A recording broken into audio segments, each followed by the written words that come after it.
Welcome to Marvel TLDR, the series where we break down Marvel's greatest stories so you can jump right in and read the original adventures. Today's story is Thor Ragnarok. Our story begins with the dwarf Eitri who forged Thor's hammer Mjolnir. Loki is looking for the mold of Mjolnir, so Eitri decides to get rid of it by flushing it down a big cosmic whirlpool. Poor Eitri dies in the attempt and the mold falls into the hands of Loki. Loki gives it to the fire demon Surtr, Thor's most powerful enemy, to forge new copies of the hammer. Thor and his friends go to Eitri's funeral in the dwarf kingdom, when suddenly, Loki attacks with his very own Mjolnir. Loki is joined by his wolf son Fenris and a team of Thor's enemies. All of them have shiny new hammers. Loki's team lays waste to the Dwarven realm. Thor tries to stop the attackers, but his hammer breaks during the fight. Thor decides he needs backup, so he recruits Iron Man and Captain America. The three heroes go to Asgard, which is now a smoldering ruin. Corpses are everywhere. Loki's boy band of evil attacks Thor, but the three Avengers manage to beat them back. But then, Thor comes across Baldur the Brave's funeral. Baldur is one of Asgard's greatest heroes, and a prophecy states that when he is dead and the wolf Fenris is free, Ragnarok, the Norse Armageddon, will begin. Thor sends Iron Man and Captain America home because things are about to get really bleak. The Asgardians wander the realms for months, where they find the corpses of friend and foe alike. They make it to Vanaheim, where Fenris's army is just laying waste to everything. Fenris tries to attack Thor, but he's stopped by Beta Ray Bill. Bill single-handedly kills Fenris and scares away his entire demon army, because they know that when the Space Horse version of Thor kills your leader, it's time to call it a day. Thor performs a magic ritual to gain the wisdom of Odin. He plucks out both of his eyes and sacrifices them to the well Mimir. Yeah, it's pretty gross. Thor learns that Ragnarok is an endless cycle of death and rebirth that has happened time and time again. To stop it, Thor must make the ultimate sacrifice. He hangs himself from the World Tree and then trips out on cosmic truths as he slowly asphyxiates. Thor dies, but he's quickly resurrected by the spirit of Odin. Thor finds himself before those who sit above in shadow. Who the heck are they? Well, they're the gods of gods who existed before other gods and maybe also created gods, but also manipulate those gods into the cycle of Ragnarok so they can feed on the gods. Thor proclaims that he will break the cycle of Ragnarok so the gods can stop being cattle for those who sit above in shadow, and he returns to the world of the living, now wielding ultimate power. Thor returns to Valhalla and destroys one of Loki's most powerful monsters. He also tears off Loki's head and has a chat with it. So, I was at yonder tree, right? And it doth be like totally trippy. Okay. I realized we are all like puppets on a cosmic wheel, acting out battles with no meaning, man. So I've decided to end all of reality. Wait, don't! Thor goes to Surtr and asks him to repair his hammer. You want me to do what?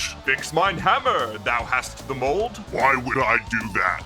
For then we can have the most epic of battles. Actually, that does sound pretty... Wait, no. Come on, there shall be cool explosions. You promise? Thor and Surtr face off for a glorious final battle. Demons, giants, and Asgardians fall left and right. Thor sends Beta Ray Bill back to his home planet because he's too cool to die. Finally, Thor goes to the Tapestry of Fate to end the cycle of Ragnarok once and for all. Thor destroys the tapestry, all the realms, and all the gods. All the figures of Norse myth are now dead, and Thor himself, a lingering consciousness adrift in the cosmos, goes to a well-deserved sleep. But then like 3 years later, Thor would come back to life and resurrect Asgard in Oklahoma. But that's another story. Thanks for watching this video. Read the original Thor Ragnarok epic on Marvel Unlimited, on the Marvel Comics app, or in graphic novel edition wherever comics are sold.